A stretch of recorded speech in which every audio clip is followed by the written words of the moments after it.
Hello students, in our last class I have discussed about the Jahn-Teller distortion, and now in this class I will discuss about the experimental evidences for the Jahn-Teller distortion. Okay, so before we start the experimental evidences for the Jahn-Teller distortion, just I want to say another time that what is the Jahn-Teller effect. Okay, so mainly the Jahn-Teller effect, that is, suppose I have a octahedron molecule. So in case of the octahedron molecule, the four atoms are situated in the same plane, means they are known as the equatorial atoms, and the two axial atoms, they are situated just perpendicular to that plane, means in which plane the equatorial atoms are situated just perpendicular to that plane, the two another atoms are there, and they are known as the axial atoms or axial bonds. Okay, the metal ligand axial bonds. So in this Jahn-Teller distortion, mainly we observed that the axial bonds may be elongated or may be shortened than the equatorial bonds. Okay, so if in the octahedron molecules there is Jahn-Teller effect, so there should be elongation or shortening of the axial bonds with respect to the equatorial bonds. If the axial bonds are less bond length than the equatorial bonds, then these are known as the Z-in type of the distortion, and if the axial bonds are longer than the equatorial bonds, then these are known as the Z-out type of the distortion. Okay, so there is mainly two type of the distortion in case of the Jahn-Teller effect, that is Z-in or Z-out. So in case of the Z-in, the equatorial bonds are longer than the axial, and in case of the Z out, the axial bonds are longer than the equatorial. So ये हम लोग बहुत आसानी से याद रख सकते हैं कि सपोज जो मेरा एक्शियल बॉन्ड्स था, जो एक्शियल बॉन्ड्स है उसको अगर हम लोग जेड एक्सिस मान लेते हैं, और इक्वेटोरियल जो चारों एटम्स है उसको अगर हम लोग एक्स वाई प्लेन मान लेते हैं, तो ये जेड एक्सिस बराबर जो एक्शियल बॉन्ड्स है उसमें जो एक्शियल एटम्स है, अगर उसका लेंथ ज़्यादा होगा तो ऑब्वियसली उसको हम लोग क्या बोलेंगे, जेड आउट बोलेंगे, क्योंकि वो बाहर की तरफ जा रहा है इसलिए इसको जेड आउट। और ये अगर अंदर की तरफ आएगा, मतलब एक्शियल बॉन्ड्स का अगर बॉन्ड लेंथ इक्वेटोरियल से कम होगा, तो उसको हम लोग जेड इन बोल रहे हैं, क्योंकि ये मेरा एक्शियल बॉन्ड जेड एक्सिस का बराबर में है। ठीक है, तो अभी हम लोगों को ये देखना है कि क्यों ये Jahn-Teller इफेक्ट होता है। ठीक है, क्यों ये Jahn-Teller इफेक्ट हम लोग देख रहे हैं, कौन सा मॉलिक्यूल में हम लोग Jahn-Teller इफेक्ट देखेंगे। तो ये मेनली ऑक्टाहेड्रन मॉलिक्यूल में होता है इन मैक्सिमम केसेस। क्यों होता है, अगर अनसिमेट्रिकली फील्ड T2G लेवल है तो उसमें स्लाइड डिस्टर्शन होगा, एंड अगर EG लेवल में अनसिमेट्रिकली फीलिंग है तो उसके लिए स्ट्रॉन्ग डिस्टर्शन होगा। ये ये बहुत इंपॉर्टेंट पॉइंट है, क्योंकि हम लोग जानते हैं in case of the octahedron molecules, the T2G and EG, that is mainly the splitting of the d orbitals in that fashion, that is T2G that should be in lower in energy, and EG that should be higher in energy in case of the octahedron geometry. So if the T2G level is unsymmetrically filled with electron, then we observed slight distortion, and if EG level is unsymmetrically filled by electrons, then we observe the strong distortion. ठीक है, तो Jahn-Teller effect हम लोग कब देखेंगे, जब mainly EG level में unsymmetrically filling of electrons होगा, उस केस में ही हम लोग Jahn-Teller effect देखते हैं। तो ये हम लोग उस क्लास में भी बताए थे, जिस क्लास में मैं मेनली Jahn-Teller effect के बारे में डिस्कस किए थे, उस क्लास में मैं ये चीज़ बताया था कि अगर स्लाइड डिस्टॉर्शन अगर मुझे देखना है तो उसका कुछ एग्जांपल, जैसे D1 हाई स्पिन लो स्पिन, D2 हाई स्पिन लो स्पिन, D4 लो spin, D6 high spin, D5 लो स्पिन, D7 हाई स्पिन, ये सब केस में हम लोग स्लाइड डिस्टॉर्शन देख रहे हैं। क्यों, क्योंकि इसमें unsymmetrically filling of T2G level with electron है। Just for example D1 T2G 1 है, तो ऑब्वियसली T2G में 3 ऑर्बिटल्स होना चाहिए, 3 ऑर्बिटल्स में अगर एक इलेक्ट्रॉन है तो ऑब्वियसली वो अनसिमेट्रिकली फील्ड होगा, इसीलिए उसमें हम लोग देखेंगे स्लाइट डिस्टॉर्शन। D2 का भी सेम केस है, 2 इलेक्ट्रॉन तीनों में, वो तो ऑब्वियसली अनसिमेट्रिकली फील्ड होगा। D4 के केस में भी T2G4, D3 नहीं होगा, क्योंकि D3 में क्या होगा, तीनों इलेक्ट्रॉन एक एक एक करके रहेगा T2G में, तो वो सिमेट्रिकली फील्ड होगा। D4 में होगा क्योंकि वो T2G4 है, तो T2G4 में एक एक एक 3 इलेक्ट्रॉन हो गए। अनदर जो इलेक्ट्रॉन आएगा which is just like the similar to the D1, then उस केस में भी हम लोग अनसिमेट्रिकली फील्डिंग देख रहे हैं, तो उसमें स्लाइट डिस्टॉर्शन। तो ऐसे ही इसको हम लोग करके देखना है। अच्छा, स्ट्रॉन्ग डिस्टॉर्शन कहाँ पर हो रहा है, मेनली D4 हाई स्पिन जब हो रहा है, D4 हाई स्पिन केस में क्या होगा, एक एक एक करके T2G में 3 इलेक्ट्रॉन चला जाएगा और एक इलेक्ट्रॉन EG में जाएगा। तो EG में दोनों ऑर्बिटल है, उसमें से क्या है, उसमें से एक इलेक्ट्रॉन है, तो एक इलेक्ट्रॉन ऑब्वियसली उसमें अनसिमेट्रिकली फील्डिंग होगा, इसीलिए उसमें हम लोग स्ट्रॉन्ग डिस्टॉर्शन, स्ट्रॉन्ग जैंटेलर इफेक्ट देख सकते हैं। D7 के केस में भी सेम है, T2G6 EG1, अगर D7 लो स्पिन है तो 6 इलेक्ट्रॉन T2G में चला गया, पेयर्ड ऑफ हो गया 3 2 करके, और एक इलेक्ट्रॉन ऊपर में जाएगा, that is the EG level, तो ये ऑब्वियसली अनसिमेट्रिकली फील्ड होगा। D8 के केस में अगर लो स्पिन है तब देखेंगे, एंड D9 के केस में हाई स्पिन लो स्पिन, दोनों केस में हम लोग स्ट्रॉन्ग डिस्टॉर्शन देखते हैं। तो अगर एग्ज़ाम में ये चीज़ आता है हर साल, MCQ में ये चीज़ हम लोग देखते हैं कि MSc का जो एग्ज़ाम होता है उसमें, या नेट का एग्ज़ाम में ऑलवेज देते हैं कि ये हम लोग कब देखेंगे, ठीक है, ये जैंटेलर जो डिस्टॉर्शन है ये हम लोग कब कैसे देखेंगे। तो उसका कुछ वो लोग एग्जाम्पल दे देता है, तो हम लोग उसके हिसाब से हाई स्पिन हो रहा है या लो स्पिन हो रहा है, और उसमें कितना मेटल में कितना नंबर ऑफ इलेक्ट्रॉन है, हाँ, उसके हिसाब से उसमें जैंटेलर डिस्टॉर्शन दिखा जाएगा, ठीक है। तो नेक्स्ट जो है that is orbital energy diagram for the distorted octahedron geometry. तो ये जो Z इन या ये जो Z आउट हो रहा है, ये Z इन या Z आउट केस में यहाँ पर हम लोग स्प्लिटिंग, जो D ऑर्बिटल का जो स्प्लिटिंग हो रहा है ये कैसे स्प्लिट होगा, ये भी वेरी वेरी इंपॉर्टेंट पोर्शन है ये जैंटेलर के अंदर में। तो ये मेनली हम लोग कैसे एक्सप्लेन कर सकते हैं, हम लोग जानते हैं कि जब ऑक्टाहेड्रन हो रहा है तो T2G है और EG है, तो T2G में नीचे में 3 है, EG में ऊपर में 2 है। तो EG में क्या होता है, मेनली 2 रहता है, that is dx² - y² and another one is dz², and in T2G there is 3 orbitals, that is dxy, dyz and dzx।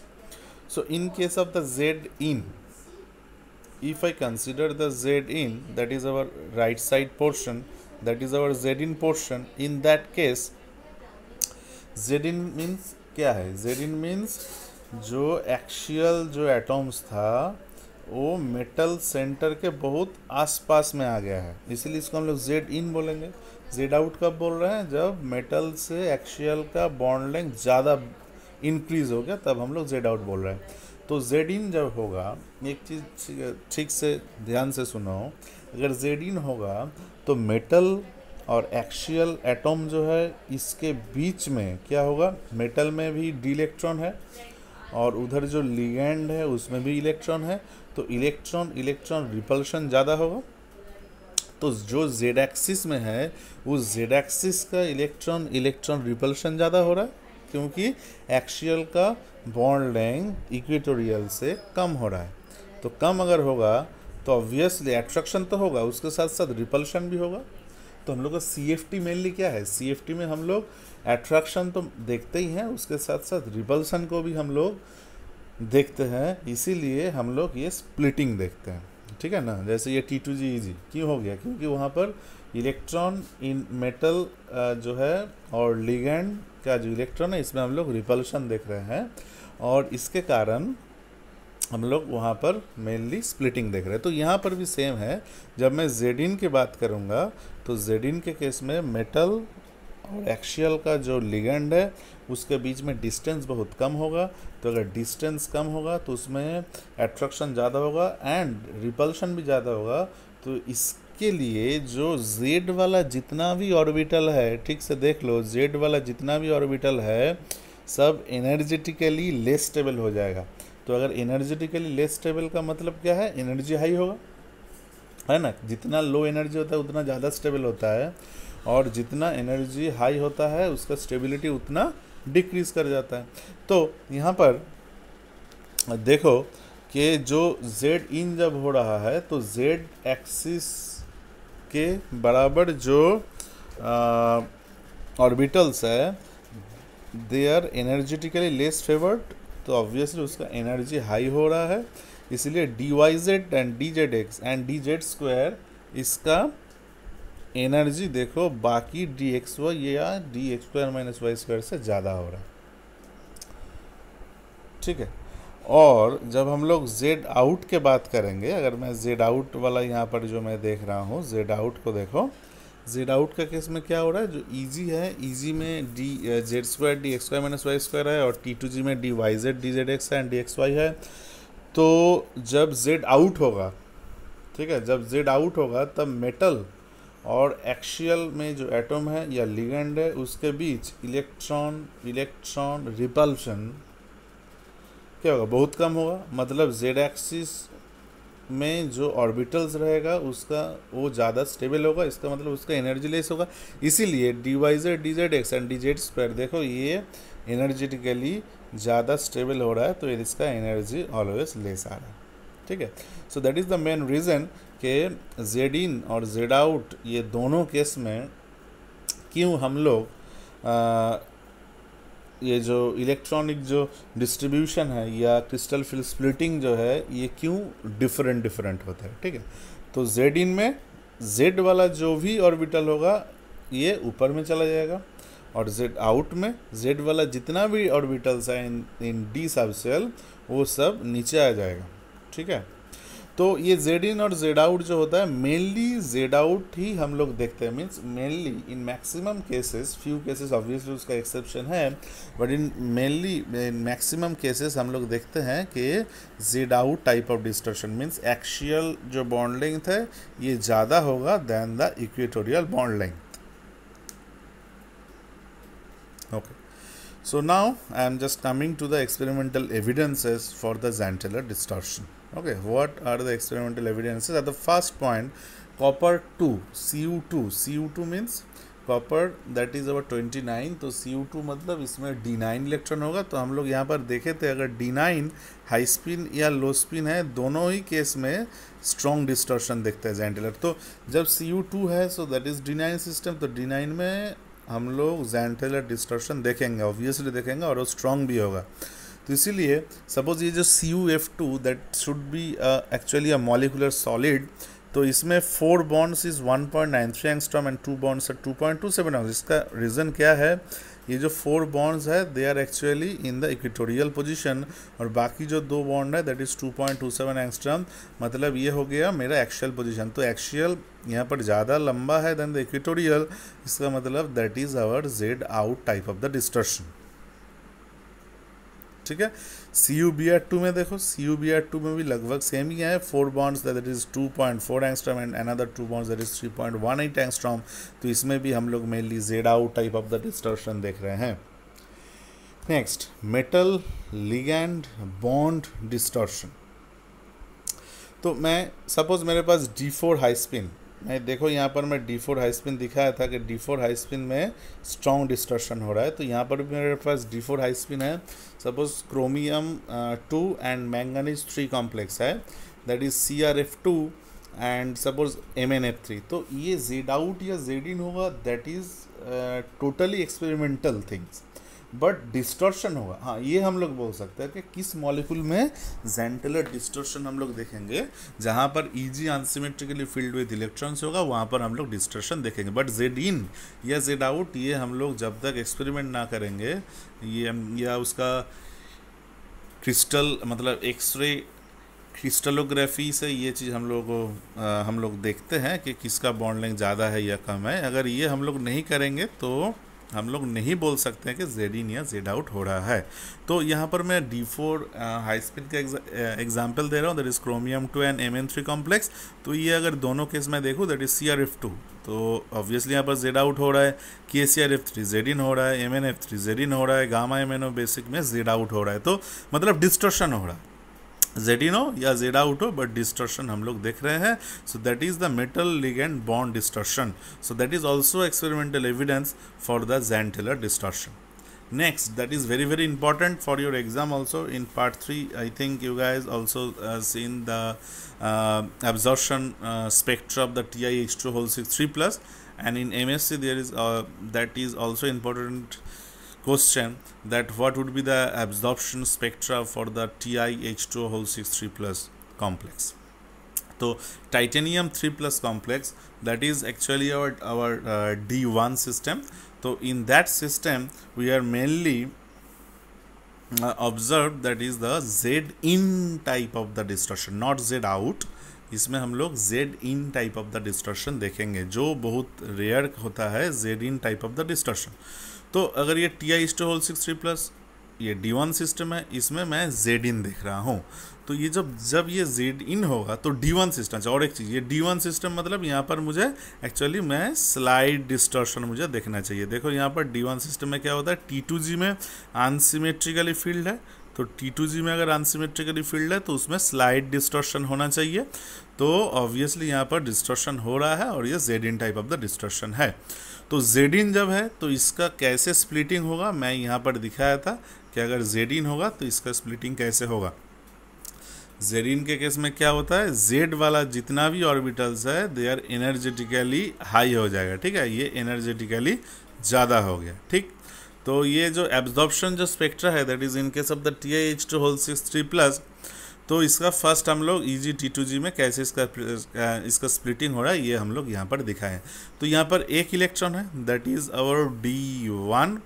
तो जो इलेक्ट्रॉन DXY में होगा क्योंकि that is our lower in energy, तो DXY से ये एक्साइट होकर DX² - Y² में जा सकता है, और ये DXY से एक्साइट होकर DZ² में भी जा सकता है.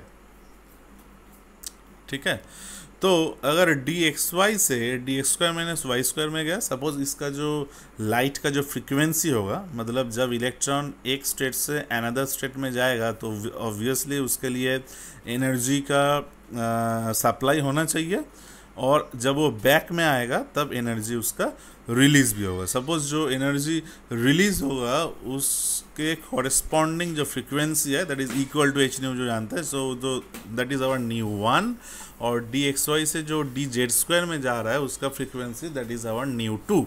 तो ये एब्जॉर्प्शन जो स्पेक्ट्रा है, absorption spectra means that is UV visible spectrometer से हम लोग देखते हैं, that is UV visible spectroscopy. तो इससे क्या होता है, दैट इज़ log एप्सिलॉन होता है in the left hand side, and in the right hand side there is nu. Okay, mainly wavelength और नहीं तो वेव नंबर कुछ होता है यहाँ पर. तो that is our mainly that is our graph. तो ये अगर मैं ग्राफ देखूँगा तो ऑब्वियसली nu1 एंड nu2 ये दोनों के लिए दोनों हम्प होना चाहिए. जो nu1 और nu2 हो रहा है ये दोनों जो एमिशन हो रहा है इसके लिए ऑब्वियसली दोनों हम्प होना चाहिए, बट ये दोनों हम्प इतना क्लोज है कि इसको जस्ट एक सोल्जर की तरह देखता है. ठीक है, ये दोनों हम्प इतना nu1 और nu2 के लिए जो हम्प होगा ये इतना क्लोज है, ये just looks like a shoulder. Okay, so here another thing, जो हम लोग लेफ्ट हैंड साइड में UV विजिबल एब्जॉर्प्शन स्पेक्ट्रोस्कोपी में जो हम लोग लेफ्ट साइड में एप्सिलॉन लिखते हैं that is actually our molar extension coefficient. So here I have written that in the excited state TiH2O6 3+ ion is subject to strong Jahn-Taylor distortion. The spectrum of this ion shows a shoulder instead of showing sharp absorption peak due to the nu1 and nu2 and resulting the superposition of the two peaks, and we just found absorption shoulder for the TiH2O6 3+ absorption spectra.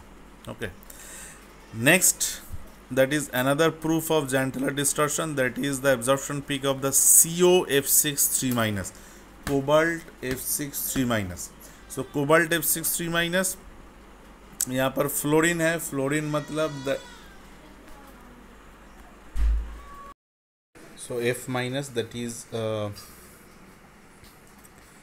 weak field ligand, that means it will form high spin complex, and here cobalt 3+ is there, so that is actually our D6 high spin system. That means it will give a slight distortion. So here we are observing that in case of CuF63 minus, the Zin type of the distortion is there. So the same thing is there, just as I have drawn here for TiH2 whole 63 plus, as because there the Zin type of the distortion, so the transition from dxy to dz square and transition from dxy to dx square minus y square are possible here. But here the one interesting thing is that the nu1 and nu2, these values are not that much close, which we had observed in TiH2 whole 63 plus. Okay, here in case of CuF63 minus, the value of nu1 and nu2, the gapping between this nu1 and nu2, that is large, and that's why we can observe two distinct peaks in case of the CuF63 minus. But in case of the Ti3 plus, we are observing a soldier, because nu1 and nu2, the gap is very low, very less. Okay, so the in the absorption spectrum of CuF61, two distinct peaks are observed. One is due to the dxy to dx square minus y square, and another is due to dxy to dz square. And the D6 system is similar to that of the D1 system, that is only one electron is capable of a spin allowed transition. Okay, क्योंकि यहाँ पर D6 system हो रहा है, and D6 system में यहाँ पर इसलिए दिखा रहा था कि that is our D6 high spin system, तो इसमें स्लाइट डिस्टॉर्शन होता है, and D6 high spin is similar to the D1 high spin, तो इसमें obviously Jahn Teller distortion, slight distortion होगा, but Zin type of the distortion है, इसलिए दोनों केस में, दोनों जो हम लोग यहाँ पर Ti3 प्लस और CO3 प्लस का एग्जाम्पल दिया, दोनों केस में Zin type of the distortion देख रहे हैं, बट दोनों का एब्जॉर्प्शन जो पीक है ये थोड़ा सा डिफरेंट है। रीज़न तो सेम है बट थोड़ा सा डिफरेंट है। मेन रीज़न क्या है कि CuF63 माइनस जो है यहाँ पर nu1 और nu2 का जो गैपिंग है ये थोड़ा सा लार्ज है, बट Ti के केस में ये इसका गैपिंग कम था, इसीलिए वहाँ पर शोल्डर देख रहे हैं, बट यहाँ पर टू डिस्टिंक्ट पिक्स हम लोग देख सकते हैं। Next, another evidence that is the Zantler distortion is there. We are showing the example in case of the chilled system. Okay, so in case of the chilled system, here we have taken an example of MH2O whole 6 2 plus, and we are just adding the bidentate ligand, that is ethylene diamine, into that MH2O whole 6 2 plus coordination complex. Okay, so at the very first step, MH2 whole 6 2 plus, when we will give ethylene diamine, then with the elimination of two molecules of water, it will form MH2 whole 4 En2 plus. Here I have written K1. Actually that K1 is the stability constant, that is the first step stability constant. तो जैसे हम लोग देखे थे कि step wise stability constant होता है, तो ये फर्स्ट स्टेप के लिए जो स्टेबिलिटी कांस्टेंट है। K2 क्या है, जब MH2 होल 4 En2 प्लस में हम लोग अनदर इथिलीन डायमिन देंगे तो और दो मॉलिक्यूल ऑफ वाटर निकलेगा, और इसके साथ साथ MH2 whole 2 En2 plus form होगा। तुम लोग ये नीचे वाला जो स्ट्रक्चर हम लोग ड्रॉ किए हैं इसके साथ साथ देखते जाओ, ठीक है। तो ये जो फर्स्ट जो लेफ्ट साइड में जो स्ट्रक्चर लिखे हैं, ये जो फॉर्मेशन हुआ है इसके लिए step wise stability constant is K1। Second जो हम लोग ड्रॉ किए हैं ये जो स्ट्रक्चर है that is MH2 whole 2 ethylene diamine whole 2, ये फॉर्मेशन के लिए K2। एंड नेक्स्ट जो फॉर्म होगा दैट इज MEN होल 3, ये जो फॉर्म होगा इसके लिए जो स्टेबिलिटी कांस्टेंट है दैट इज आवर K3। तो ये जो ग्राफ जो हम लोग देख रहे हैं दैट इज़ मैंगनीज से जिंक तक हम लोग गए हैं, और इसके लिए for the K1 and K2 the similar type of trend is observed, but in case of K3 the trend is reversed in the point of Cu2 plus, and the other parameters are fixed for the Mn2 plus to Zn2 plus ions. So what is the reason that copper 2 plus जब आ गया वहाँ पर K3 का value क्यों less हो गया? ये explain करने के लिए सबसे आसान तरीका क्या है, देखो कॉपर 2 प्लस मतलब that is D9 system. D9 system means वहाँ पर स्ट्रॉन्ग जेंटलर डिस्टॉर्शन देखेंगे, बट जब MEN होल 3 2 प्लस फॉर्म हो रहा है तो यहाँ पर क्या है, यहाँ पर एक स्ट्रेन हम लोग देखेंगे, क्योंकि इथिलीन डायमिन जब फॉर्म होता है that is a bidentate ligand, तो ये एक्सियल और इक्वेटोरियल ये दोनों ऑलवेज लॉक रहेगा बाई CH2, बाई दोनों CH2 से। तो इसका मतलब क्या हुआ, कॉपर 2 प्लस में यहाँ पर जो actually Z out type of distortion होना चाहिए था वो चीज़ यहाँ पर नहीं हो रहा है, ठीक है, उसको रेस्ट्रिक्ट कर रहा है। कौन रिस्ट्रिक्ट कर रहा है द इथिलीन डायमीन। तो उस इथिलीन डायमीन का जो स्ट्रक्चर है उसके हिसाब से यहाँ पर दोनों CH2 है, ठीक है। इथिलीन डायमीन मतलब H2N bond CH2 bond NH2। तो ये जो N के बीच जो दोनों CH2 है, तो ये क्या कर रहा है, ये Z out type of the distortion को रोक रहा है। तो इसके लिए यहाँ पर एक स्टेरिक स्ट्रेन फॉर्म हो रहा है। तो ये जब स्टेरिक स्ट्रेन फॉर्म हो रहा है, इसके कारण कॉपर En(3) जो कॉम्प्लेक्स है, En(3)2+ जो कॉम्प्लेक्स है, ये फॉर्मेशन उतना आसान नहीं हो रहा है, ठीक है। इसीलिए यहाँ पर जो K3 का जो वैल्यू हम लोग देख रहे हैं, ये कॉपर 2+ के केस में लेस हो रहा है। बाकी का जो ट्रेंड है एकदम सिमिलर है, कोई भी चेंज नहीं हुआ है। एक चीज़ देख लो, जिंक 2+ के केस में जाके ऑलवेज इसका वैल्यू K1 K2 K3 का वैल्यू ऑलवेज लेस हो रहा है। इसका रीज़न क्या है, क्योंकि zinc 2+ that is our D10 means यहाँ पर कोई भी जेंटिलर डिस्टॉर्शन होने का चांसेस नहीं है, क्योंकि वहाँ पर D इलेक्ट्रॉन्स कंप्लीटली फील्ड है। इसीलिए उस केस में देखो K1 K2 और K3 का वैल्यू ऑलवेज लेस हो रहा है, क्योंकि जिंक के केस में वो जो इथिलीन डायमीन वाला जो कॉम्प्लेक्स फॉर्मेशन हो रहा है, उसके लिए अलग से कोई स्टेबिलिटी सिस्टम को नहीं मिल रहा है। इसके लिए स्टेप वाइज स्टेबिलिटी कांस्टेंट का वैल्यू लेस हो रहा है always for zinc 2+ complex. But copper का केस में K1 K2 में ठीक था, क्योंकि K1 K2 का तुम स्ट्रक्चर देखो, यहाँ पर एक्शियल में वाटर है, तो वाटर जब तक है तो ये इलोंगेट कर सकता है। बट जब K3 में आ गए तो यहाँ पर इथिलीन डायमीन जब तीनों मॉलिक्यूल आ गया, तो एक्शियल और इक्विटोरियल के बीच एक बॉन्ड बन गया, बिकॉज बाइडेंटेड लिगेंड है इथिलीन डायमीन। इसके लिए क्या हुआ, Z out type of the distortion यहाँ पर बंद हो गया, ठीक है। इसीलिए वहाँ पर एक स्टेरिक स्ट्रेन दिखा है। तो स्टेरिक स्ट्रेन के कारण the Cu2+ that is CuEn(3)2+ molecule that is unstable. तो ये हम लोग एक्सप्लेनेशन यहाँ पर लिखे हैं, इसको एक बार थोड़ा सा रीड कर लो, ठीक है। और एट द लास्ट पॉइंट हम लोग और एक चीज़ लिखे हैं यहाँ पर, that is other chelate complex which shows Jahn Teller distortion. तो ऐसे Cu2+ जो सिस्टम है, Cu2+ वाला सिस्टम में हम लोग मेनली जेंटिलर डिस्टॉर्शन देख रहे हैं स्ट्रॉन्ग।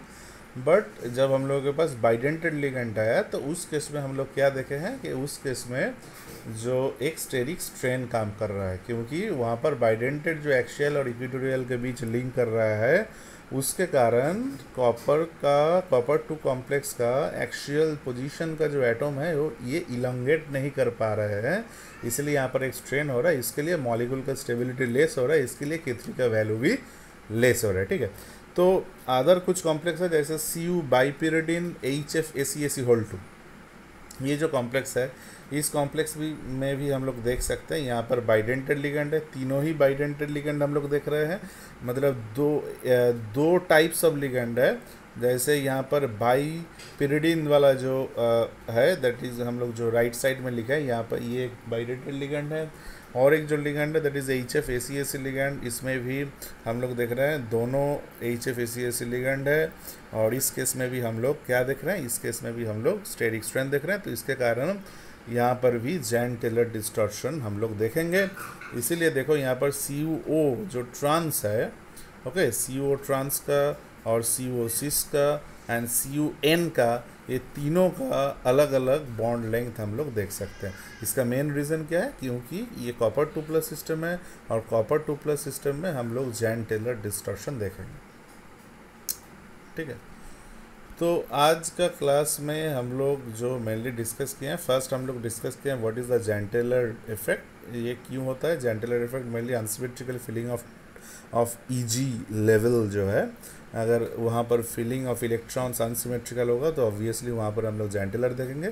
इसके लिए Z और Z out type of distortion होता है, और इसके लिए जो स्प्लिटिंग है, जो EG और T2G लेवल का जो स्प्लिटिंग है, ये भी चेंज हो जाता है। जब Z होता है तो Z वाला जितना भी ऑर्बिटल है ये एनर्जेटिकली ज़्यादा ऊपर में जा रहा है, क्योंकि ये ज़्यादा अनस्टेबल हो रहा है, और Z आउट में जस्ट इसका रिवर्स केस हम लोग देख रहे हैं। तो इसका एक्सपेरिमेंटल एविडेंस में फर्स्ट पॉइंट हम लोग एक कॉपर 2 वाला एक सिस्टम दैट इज CuF2 का एग्जांपल दिखाए हैं। नेक्स्ट एक D4 high spin complex that is chromium 2 या मैंगनीज 3 कॉम्प्लेक्स के लिए भी हम लोग एक एग्जांपल दिखाया कि हाँ, यहाँ पर भी जेंटिलर डिस्टॉर्शन हो रहा है। नेक्स्ट हम लोग एब्जॉर्प्शन स्पेक्ट्रा दिखाए हैं of Ti2 plus and CuF6 दोनों केस में D1 एंड D6 सिस्टम है और दोनों just like similar type of the distortion that is Zin type of the distortion हो रहा है और दोनों का एब्जॉर्प्शन पिक्स के बारे में हम लोग डिस्कस किए हैं। फर्स्ट केस में शोल्डर मिल रहा है एंड सेकेंड केस में हम लोग 2 डिस्टिंक्ट पिक्स देख रहे हैं। थर्ड हम लोग डिस्कस किए हैं नेक्स्ट मतलब ई पॉइंट में हम लोग डिस्कस किए हैं that is gentler distortion in the chelate system. तो यहाँ पर मैंगनीज से जिंक तक हम लोग इथिलीन डायमीन के साथ कॉम्प्लेक्स बनाए हैं, बट कॉपर के केस में जब तीनों इथिलीन डायमीन मॉलिक्यूल आ गया तो उस केस में स्टेरिक स्ट्रेन के कारण वो मॉलिक्यूल ज़्यादा अनस्टेबल हो रहा है। वहाँ पर जेंटलर डिस्टॉर्शन होना चाहिए था बट नहीं हो पा रहा है क्योंकि वहाँ पर बाइडेंटेड लिगेंड है, इसीलिए उस मॉलिक्यूल का स्टेबिलिटी लेस हो रहा है एंड उसके कारण K3 का वैल्यू भी लेस हो रहा है। ठीक है, तो और भी एक हम लोग एग्जाम्पल यहाँ पर दिखा है जहाँ पर जेंटलर डिस्टॉर्शन हो रहा है। ठीक है, ओके।